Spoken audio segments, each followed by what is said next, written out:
What's up, guys? Welcome back to the channel. Welcome back to 876 United Facts TV. Now, today's late night show will be just a little synopsis of what's transpiring regarding the current transfer market. It will be open. I believe the transfer market will be open this Friday, or was it open last Friday? I'll soon tell you guys whether or not it's open right now. Alright, without further ado, don't forget to like, share, and subscribe to the channel.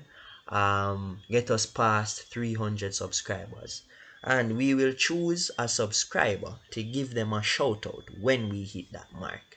So slowly but surely we are trying to grow the channel, and I implore you guys, those who are watching and not subscribed, to also subscribe and hit the post notification bell. So let me just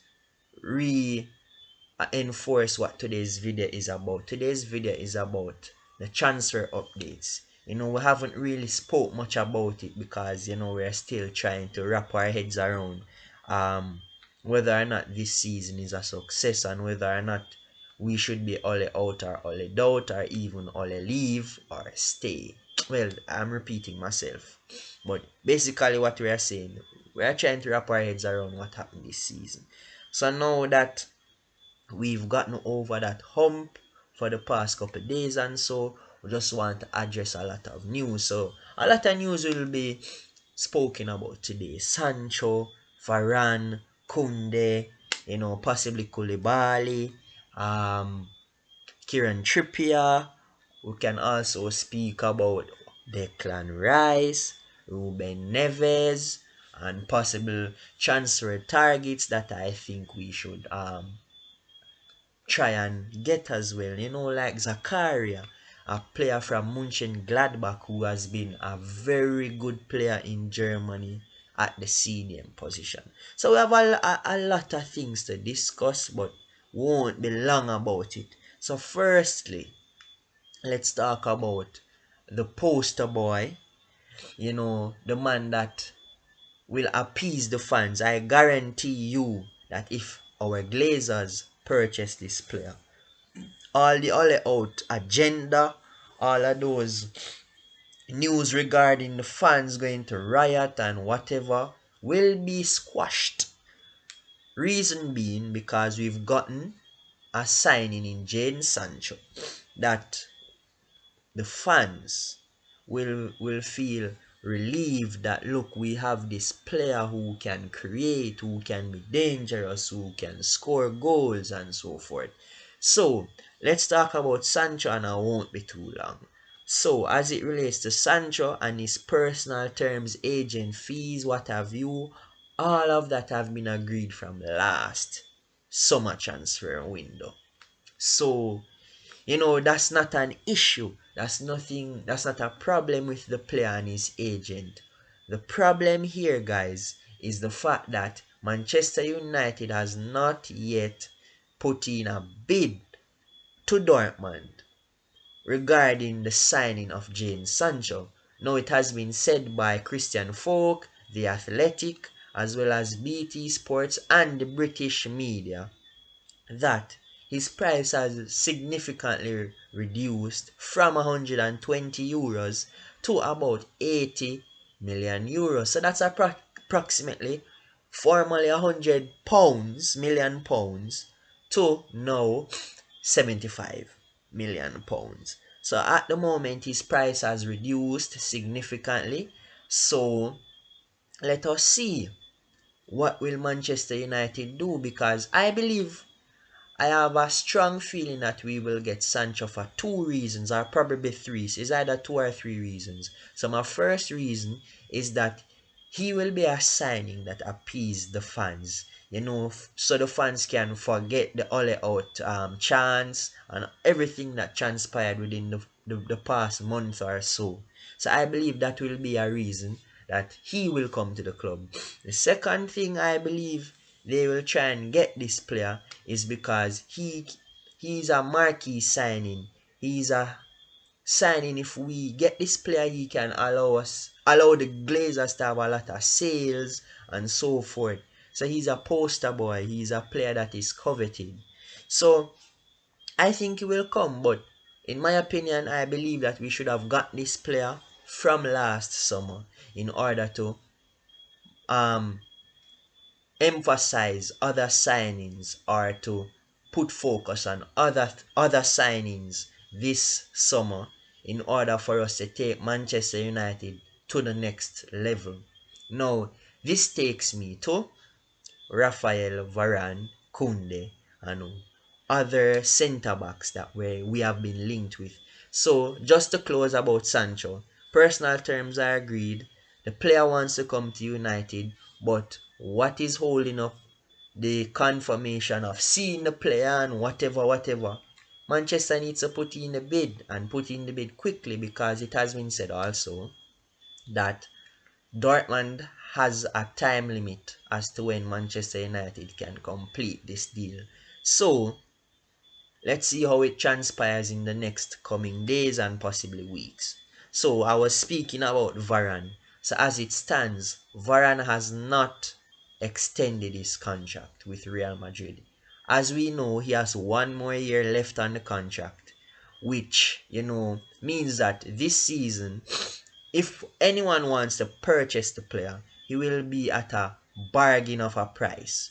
So, probably last season, if anybody wanted Varane, they would have to splash about 70 million euros. At the moment, he is valued at between 40 and 45 million euros, which is a bargain in itself.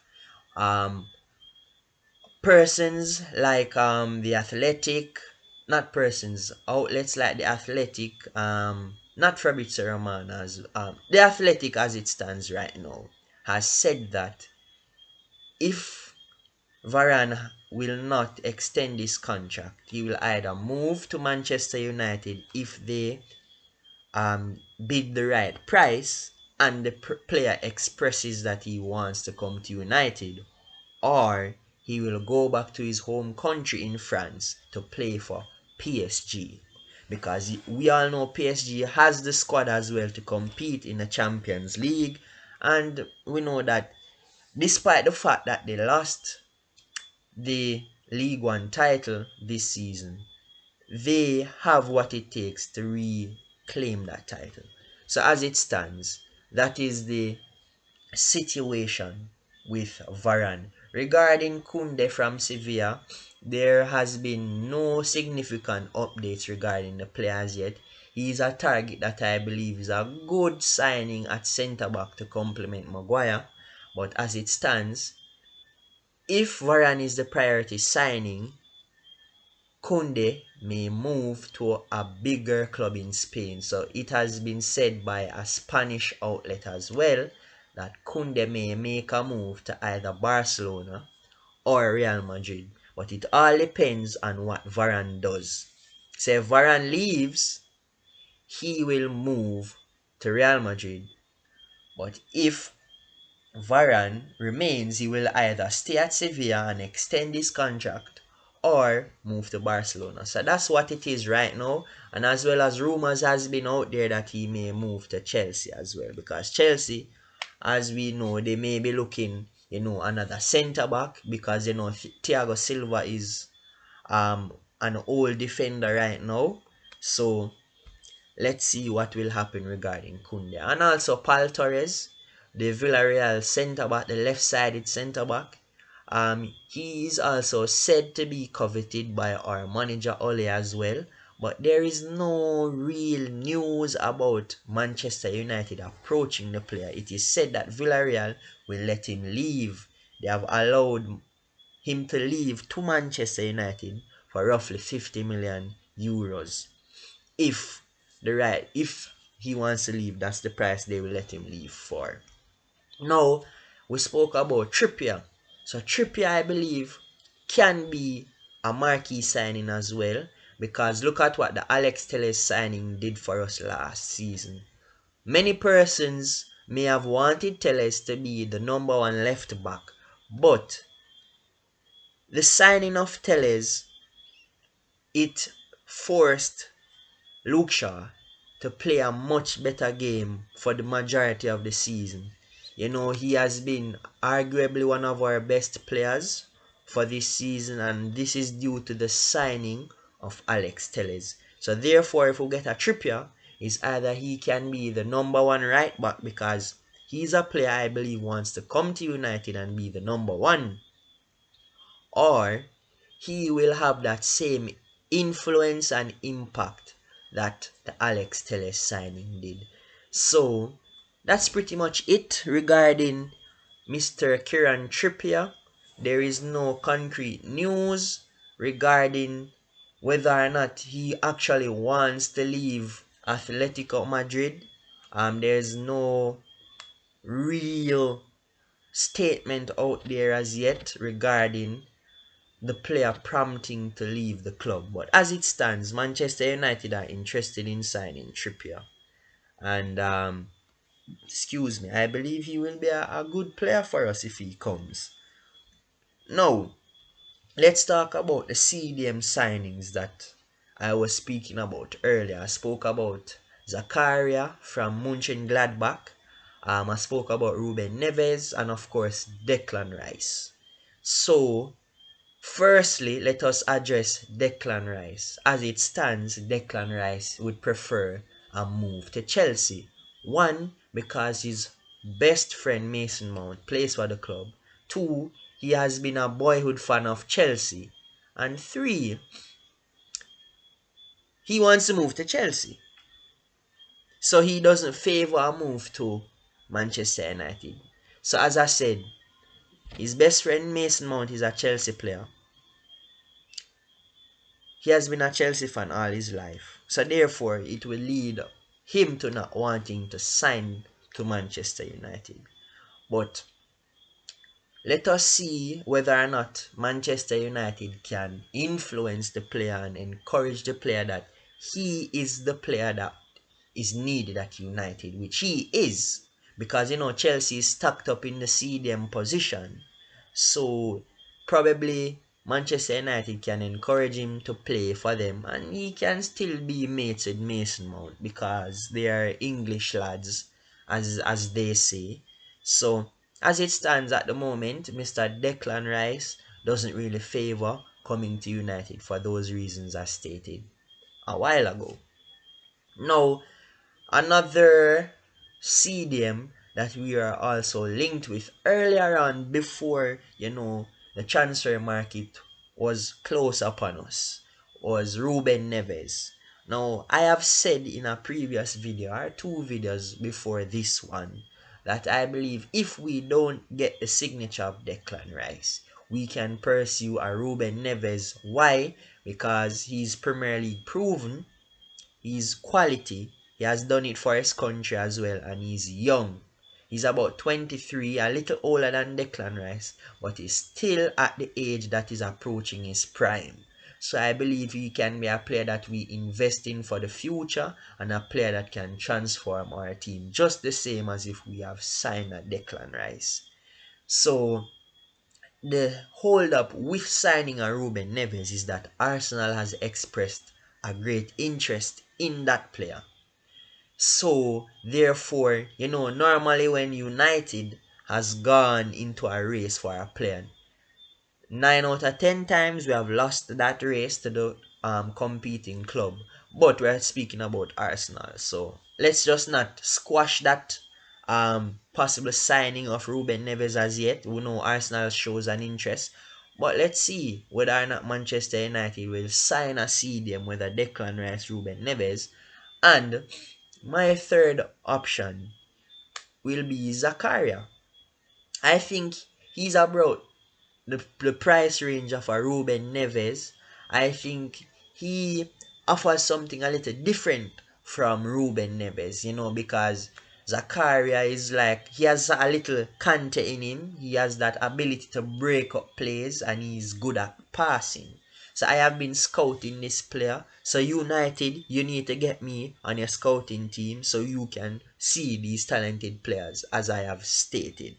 So yes, I think Zakaria can come and free up Pogba, who can, embrace his role as a box-to-box midfielder, and of course unlock Donny van de Beek as well, because I believe that is a very significant reason as to why Van de Beek is not getting game time, because we don't have an out and out central defensive midfielder that knows how to break down plays and knows how to possess the ball and to lead from in front our defensive line.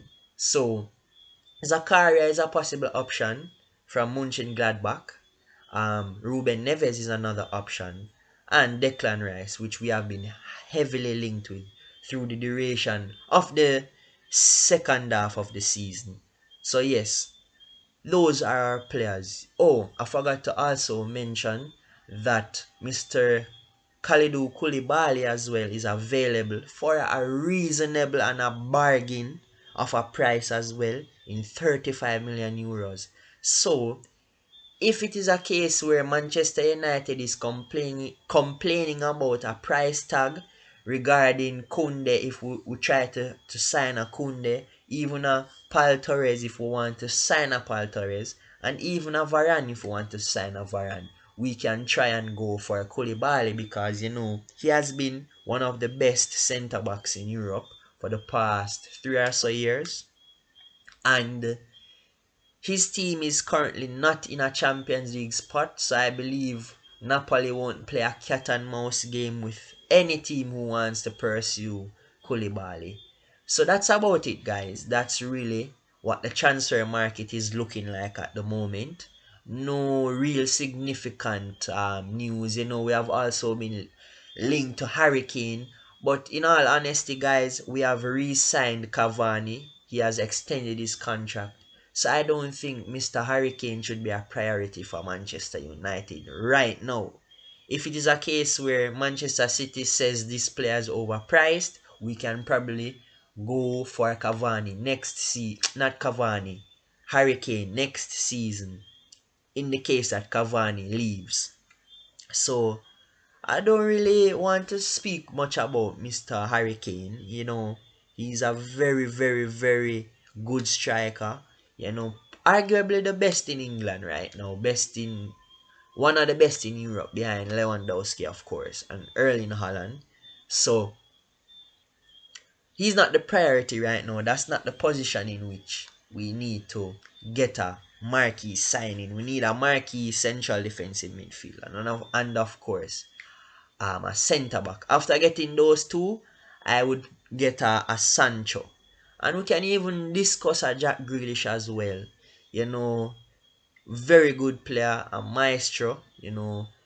But as it stands, Man City may swoop a Jack Grealish and so forth. So, but just putting it out there, the players that Manchester United can possibly sign, and of course I just want to touch a little bit. We have a couple deadwood players that we also need to get rid of as well. I forgot to mention that Phil Jones as well may seek a move out of United to Newcastle United. That will be good. Get his wage bill off the charts so that we can facilitate a new player, as well as we need to get Pereira out the club, because he's going to come back from loan, and I don't think much teams are interested in getting a Pereira. As well as Matic is linked to be going to Roma to play under Jose Mourinho, but nothing has really transpired as yet regarding Matic leaving, but it's just been out there that he may leave. So we also need to get a couple players out in order to facilitate 3 marquee signings. So that's about it, guys. That's a little synopsis of what's currently happening in our transfer market, or the transfer market, regarding Manchester United. So don't forget to drop a like on this video, share it with your friends, your family, whoever you know. Get us past 300 subscribers, guys. As I said, we'll do a post notification after 300 subscribers. So thanks for tuning in. We love you guys, and we're out.